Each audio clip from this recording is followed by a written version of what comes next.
इसका होता क्या है आप ये देखिए, यहाँ से ये इसमें जमा होता है और जमा होने के बाद यहाँ आके पूरा टेम्परेचर में उबलता है, यानी 100 डिग्री उबल रहा है ना, यहाँ टेम्परेचर और बढ़ जाता है। नमस्कार, स्वागत है आपका। आप देख रहे हैं जस्ट नाउ न्यूज़ यानी JNN न्यूज़। मैं राजेश्वर चौहान और इसी कड़ी में कुछ और ये देख रहे हैं, ये गेहूं की फसल है, छोटी है अभी, पर मैं कुछ और दिखाना चाहता हूँ। ये गन्ने देखिए, आप मेरे साथ आइए।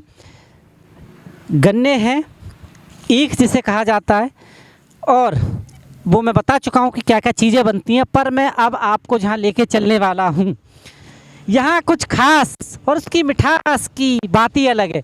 और इस वक्त में यहाँ जो इसकी खुशबू मतलब मैं महसूस कर पा रहा हूँ ना, मैं सिर्फ आपको शब्दों के माध्यम से बयान कर सकता हूँ, बहुत खूबसूरत है। आप जब देखेंगे तभी मैं आपको बता पाऊँगा कि एक्चुअली यहाँ हो क्या रहा है। तो आइए आप मेरे साथ और हम आपको दिखाते हैं कि यहाँ आखिर क्या ऐसी चीज़ है जो मैं आप तक पहुँचाना चाहता हूँ। आइए मेरे साथ।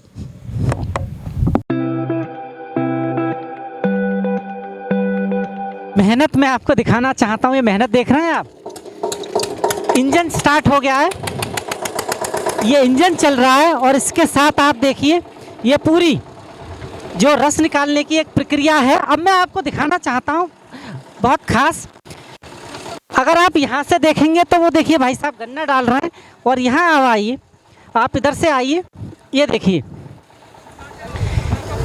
ये मशीन है गन्ने का रस निकालने की, वो प्रक्रिया भी दिखाऊंगा आप किसका होता क्या है। आप ये देखिए, यहाँ से ये हमारे भाई साहब हैं, ये यहाँ देखिए आप ये गन्ना डाल रहे हैं। क्या नाम है आपका भाई साहब? मोनू। कितनी मेहनत लगती है इसमें? मेहनत तो बहुत है जी। मेहनत बहुत है ना? हाँ जी, मेहनत बहुत लगती है। आप इधर से आके देखिए, देखिए यहाँ से गन्ना डाल रहे हैं, वो देख रहे हैं आप सामने, ये बिल्कुल ताज़ा रस वो सामने एक छोटी सी कुंडी है उसमें जमा हो रहा है, मैं वो भी दिखाऊंगा आपको। आप आइए मेरे साथ और मैं आपको वो दिखाना चाहता हूँ जब आप कुछ चीज़ों से वाकिफ़ नहीं है कि हकीकत क्या है आखिर। अब आप ये देखिए, ये देखिए यहाँ से ये सीधा सीधा रस आ रहा है गन्ने का, और ये आप देखिए यहाँ से इसमें जमा होता है, और जमा होने के बाद ये पाइप के माध्यम से यहाँ आता है, और वो प्रक्रिया भी मैं आपको दिखाना चाहता हूँ। इसमें इकट्ठा होता है, यहाँ ये गर्म हो रहा है, उबल रहा है बहुत तेज़। आप मैं यहाँ बुलाना चाहता हूँ भाई साहब को ताकि वो मुझे अच्छी तरह बता पाएँ। आप इधर आइए, क्या नाम है आपका? रोजू। हाँ जी, रोजू। रोजू। ये बताइए आप मुझे, ये वहाँ से चला गन्ने का रस यहाँ आता है, उसके बाद क्या क्या प्रक्रिया है इसको गुड़ बनाने में? गुड़ बनाने में यहाँ से क्यों गर्म होगा कम, अच्छा, फिर यहाँ से ज़्यादा होगा, यहाँ ज़्यादा होगा। आयो शुक्ला घेर के इसका मैल उतार दिया अच्छा, जाएगा। अच्छा, ठीक है। फिर वहाँ जाकर वो पक जाएगा पूरा। अच्छा, इसमें पूरी तरह से देखा जाए तो साफ सुथरा वाला है। हाँ, यहाँ आके पूरा जो हम गुड़ बनाते हैं वो पूरी प्रक्रिया यहाँ हो जाती है। हाँ बिल्कुल, सारी सफाई वहाँ से लेके यहाँ तक हो जाती है। हाँ। अच्छा, एक चीज़ और बताइए, कितनी मेहनत है इसमें? मेहनत तो बहुत है, 24 घंटे में जाकर 500 रुपये बने। अच्छा, हाँ। क्या जितनी मेहनत करके जो बचत या मुनाफा जिसे हम कहें वो बच जाता है या नहीं? भाई वो है, यहाँ काम तो और कुछ है नहीं, ऐसे यही है कोल्लू कर भट्टे के, इनमें तो नू लगना पड़े, लगना पड़ता, नहीं तो जितनी मेहनत है इतनी के मजदूरी बने। मतलब जितनी मेहनत करते हैं उस हिसाब से कमाई नहीं है। नहीं। अब आपको एक और प्रक्रिया में दिखा, जैसे भाई साहब ने बताया, मैं आपको कुछ और दिखाना चाहता हूँ। ये आपने देखा ना कि यहाँ इकट्ठा होता है, उसके बाद वहाँ गर्म थोड़ा होता है, बिल्कुल साफ़ सुथरा होता है, जो गंदगी है उसको निकाल दिया जाता है। उसके बाद वहाँ प्योर वाला जो आप झाग देख रहे हैं, आपको यहीं से इसलिए दिखाना चाहता हूँ कि वो बहुत गर्म है। और उसके बाद जब ये आता है ना तो इसका रूप क्या होता है मैं आपको दिखाना चाहता हूँ। आप ये देखिए, आप घर में बैठ के, जिसे आपने देखा होगा अक्सर, इसका आप टेस्ट का जो मज़ा लेते हैं, या आप ये देखिए ऐसा हो जाता है। और ये भाई साहब इसकी छोटी छोटी टिकिया बना रहे हैं, यही मार्केट में मिलेगी, पर मार्केट में जाते जाते इसके दाम इतने महंगे हो जाते हैं कि ये जो हमारे किसान, असली किसान जिन्हें कहा जाए, असली उत्पादक मैं कहता हूँ इन्हें, यही बना रहे हैं, इन तक वो चीज़ें नहीं पहुँचती। मैं बात कराता हूँ, भाई साहब क्या नाम है? जी, मेरा नाम मोनू है। ये बताइए, जो प्रक्रिया मैंने देखी, मेहनत बहुत है इसमें, और देखा जाए तो जिस हिसाब से काम हो रहा है, जो गर्म आग का काम है, इसमें कहीं ना कहीं जान माल का भी खतरा रहता है, अगर जरा सा हादसा हो जाए रहता है ना। हाँ जी, जान उस हिसाब से क्या वाकई बचत है या नहीं है? जी, इस हिसाब से तो जान का भी खतरा है, मजदूरी भी कम है। तो अभी आप ये बताओ कि हमें इतनी मेहनत करनी पड़ती है यहाँ पे, और जान भी गंवानी पड़ जाती है कभी कभी, तो क्योंकि आग आग के सामने आदमी खड़ा हुआ है, तो जान तो गंवानी बड़ी चौकसाई तक काम करते हैं हम यहाँ पे, और मजदूरी भी घाटेगी है। तो अब मजदूर आदमी को क्या कह रहे हैं, उसी हिसाब से मजदूरी, इसके हिसाब से मेहनत है। जिस हिसाब से मेहनत है उस हिसाब से मजदूरी नहीं मिलती। तो मैं तो यही कहना चाहता हूँ कि जिस हिसाब से मजदूरी आप देख रहे हो, उस हिसाब से हमें मजदूरी कुछ बढ़ के मिलनी चाहिए। एक चीज़ और बताइए, कितना दुख होता है जब आप मेहनत कर रहे हैं, यहाँ से आपसे एक सुनिश्चित रेट है, कम रेट में खरीद के जब बाहर शहरों में ये महंगा बेचा जाता है, खबर आप तक भी आती होगी, तो दुख तो होता ही है कि यार असली रचयिता तो हमें बना तो हम रहे हैं। आप एक बात बताओ कि हम यहाँ पे ये माल बना रहे हैं, और हम आपका चैनल पे देखते हैं कि यही माल हम बना रहे हैं, और ये वहाँ पे इतने महंगा बिक रहा है, और हम बना के 10 गुना ज़्यादा बिक रहा है, और हम बेच रहे हैं यहाँ पे 30 रुपये किलो, 30 रुपए किलो, और वहीं जाके 100 रुपये, और वहीं जाके वो 100 रुपये किलो मिलता है। तो दुख तो होता है ये सोच के कि यार असली तो हमने इसमें मेहनत की। करके हमें भी तो थोड़ी बहुत मजदूरी मिलनी चाहिए ना। तो आप एक चीज़ बताइए, राकेश टिकैत साहब जो हैं, आप जानते ही होंगे, राकेश टिकैत साहब बाकी किसानों के लिए काम कर रहे हैं अच्छा क्या? उनके लिए काम कर रहे हैं जो वो आवाज़ उठाते रहते हैं राकेश टिकैत साहब? तो भाई हम तो ये बात कहते हैं कि जैसे कि वो कह रहे हैं अच्छा ही कह रहे हैं, और लेकिन हम भी ये बात कहते हैं कि हमारी तरफ को भी तो देखना चाहिए ना। अभी आप लोगों ने मेहनत देखी है यहाँ पे, तो इसी करके कह रहे हैं कि हमें भी कुछ मेहनत मिलनी चाहिए। तो गन्ने का एक चीज़ और है, देखा गया है कि अगर मिलों में जो लोग जाते हैं, वहाँ भी गन्ने की जो मूल्य है वो सही समय पे नहीं मिलता, वो भी एक चीज़ है, क्योंकि 6-6 महीने 8-8 महीने हो जाते हैं। एक बात बताओ, मेल की तरफ से मेल वाले भी ये कहते हैं कि ऐसे ऐसे, और हम यहाँ पे कोल्लू बोलते हैं, इसको कोल्लू बोलते हैं, जहाँ पे कि ये गुड़ बन रहा है कि यहाँ पे कोल्लू बोलते हैं इसको, और हम भी ये कह रहे हैं कि हमें मजदूरी नहीं मिलती। तो ये मजदूरी जा कहाँ रही है? ये तो कुल मिला के आप सीधा सा इशारा दे रहे हैं, जो बीच में दलाल हैं कहीं ना कहीं अभी भी हैं, वो ये सारी मेहनत वहाँ तक पहुँच रही है, मतलब आपकी मेहनत का फ़ायदा वो उठा रहे हैं। वही लोग उठा रहे हैं ना, तो हमारी मेहनत का अभी क्या कह रहे हैं कि कुछ तो मिलनी चाहिए ना उनसे हमें भी। सरकारें बजट बनाती हैं, वो पार्लियामेंट में बैठ के करोड़ों अरबों का किसानों के लिए, पर वो आप तक पहुँचता है या नहीं पहुँचता? नहीं पहुंचता भैया, नहीं पहुंचता। अब क्या कह रहे हैं, सरकार ने तो ये कह दिया कि हम यो भी दे रहे हैं, यो भी दे रहा, हमारे पास क्या मिल रहा? कुछ भी नहीं मिली है अभी।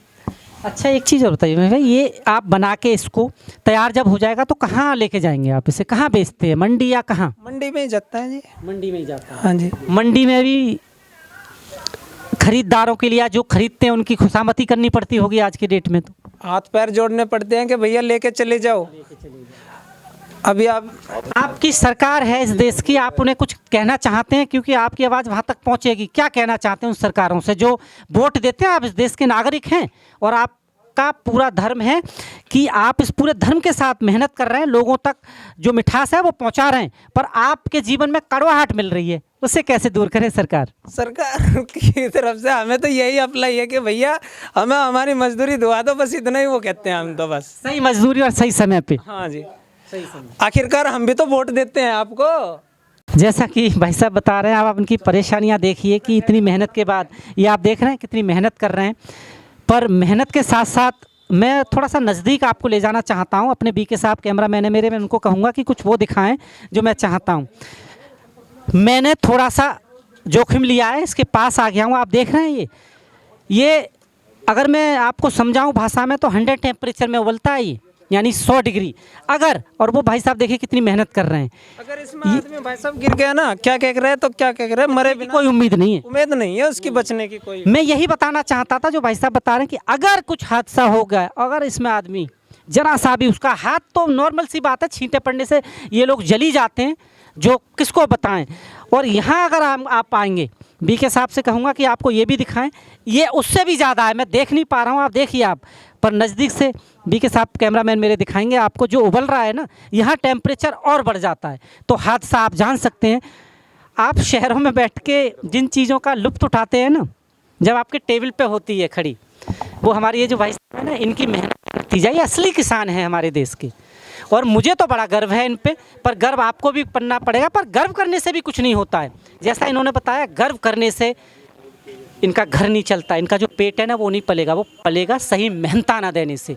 जैसा इनका भी मांग है, ये कह रहे हैं कुछ नहीं चाहते, ये कह रहे हैं सिर्फ सरकार मेहनत दिला दो, मेहनत दिला दो। देखिए ये सिर्फ जब से मैंने बात की है, आपने कोई शब्द सुना इनके मुंह से? ये कह रहे हैं कि भाई साहब कुछ नहीं चाहिए, गाड़ी बंगला कुछ नहीं चाहिए, सिर्फ सही मेहनत, यानी सही रेट, जितनी मेहनत ये कर रहे हैं ना इसका सही रेट दिला दो। जितनी हम मेहनत आप लोग हमारे देख रहे हो उसी हिसाब से हमें मेहनत मिलनी चाहिए। योगी सरकार यहाँ काम कर रही है, कैसा लगता है, क्या वाकई सही काम कर रही है योगी? ये देखो, सरकार से हम बेहद खुश हैं और सरकार से हम यही कहते हैं कि अभी दोबारा फिर से मेरे जबान से यही बोल निकल रहा है कि हमें सरकार से बस और कुछ नहीं चाहता, हमें मजदूरी चाहिए। आपको बार बार गौर करना चाहिए। ये अगर मैं किसी भी घुमा फिरा के इनसे कुछ भी पूछूँ, ये कुछ नहीं बोलते, सिर्फ एक ही शब्द बोल रहे हैं कि कुछ नहीं चाहिए, हम मेहनती हैं, हम मेहनत कर लेंगे, हम देश के लिए विकास के लिए तैयार हैं, पर हमें सही मेहनताना दे दो ताकि हम बच्चों की परवरिश कर सकें। और मेहनत मैं आपको दिखाई चुका हूँ। अभी आप ये बताओ कि हमें 12 घंटे में 400, 300, 350 रुपये पड़ते हैं, तो कम से कम 500, 600 रुपये तो पड़ने चाहिए। कम से भी कम मांग रहे हैं हम तो, कम से भी कम, जिसमें बच्चे भी हैं, आपके फीस, स्कूल, दुनिया भर की खर्चा है। शहरों में तो लोग बड़े बड़े ओहदे पे बैठे हैं, बड़े लाखों करोड़ों कमा रहे हैं, जो आपकी वजह से, जो किसानों के लिए उद्धार की बात करते हैं। शहरों में तो स्कूल में जाते हैं बच्चे, अब हमारे पास यहाँ बताओ यही 400 रुपये तो मिनियन क्या कह रहे सर फीस ले रहे हैं। जो मशीन है वो शायद डीजल से चलती है, वो डीजल से चलती है, बहुत महंगी है, लागत भी बहुत आ जाती होगी इसमें। लागत काफ़ी आ जाती है। अभी डीजल भी है इस पे, यहाँ पे सामान टूट फूट भी है इसकी, लोग जो काम कर रहे हैं वो भी पेट के लिए, और इसमें जो डलता है कुछ वो भी माड़ा मोटा, उसकी भी जैसे कि चीनी भी डालनी पड़ जाती है इसमें, उसका भी खर्चा आएगा। अभी एक बात बता, 40 रुपये किलो चीनी मिल रही है, 40 रुपये किलो चीनी मिल रही है। बना आप ही रहे हो और आपको महंगी खरीदनी पड़ रही है, ये भी देखिए विडम्बना, बना आप ही रहे हो। तो इसी करके तो कह रहे हैं ना हम भी। आप देख रहे हैं, मैं क्या बताऊं आपको, सब कुछ तो मैं बता चुका हूं, ये सारी चीज़ें आप देख रहे हैं। पर मैं भी दरख्वास्त कर सकता हूं सरकारों से कि अगर वाकई तरक्की का सही रास्ता और चाहती है सरकार कि ये देश तरक्की करे, तो सिर्फ हमारे किसानों की सुध लीजिए, तभी तरक्की हो पाएगी। इस देश को बार बार हर प्रोग्राम में दोहरा रहा हूँ कि सोने की चिड़िया, कोई सोने का भंडार की वजह से नहीं कहा जाता कि यहाँ पे कोई चिड़िया थी, सोने के खजाने गड़े थे। ये किसान थे जिनकी वजह से देश सोने की चिड़िया कहलाता था, क्योंकि ये अपने खेतों में सोना चांदी उगाते थे। सोना चांदी का मतलब फसलों के रूप में है, क्योंकि पेट आज भी जब भूख लगती है ना, बड़े उद्योगपति से लेके बड़े बड़े अधिकारी या प्रधानमंत्री को भी भूख लगती है, तो भूख किससे बुझती है? इनकी बनाई हुई चीज़ों से, यानी जो खेत में उगाते हैं ना, ये उससे भूख। कभी भी पैसे से भूख अगर बुझनी होती ना, तो पैसे खा लीजिए आप। पर ये कह रहे हैं कि हमें सिर्फ कुछ हमारा मेहनताना दे दीजिए ताकि हम अपने बच्चों की परवरिश कर सकें, बच्चों को अच्छे से स्कूल में भेज सकें। परेशानियाँ बहुत हैं, मैं सिर्फ वही आप तक पहुँचा रहा हूँ। आप देख रहे हैं JNN न्यूज़ और मैं राजेश्वर चौहान। आप इसी तरह मेरे साथ जुड़े रहें। बहुत बहुत धन्यवाद।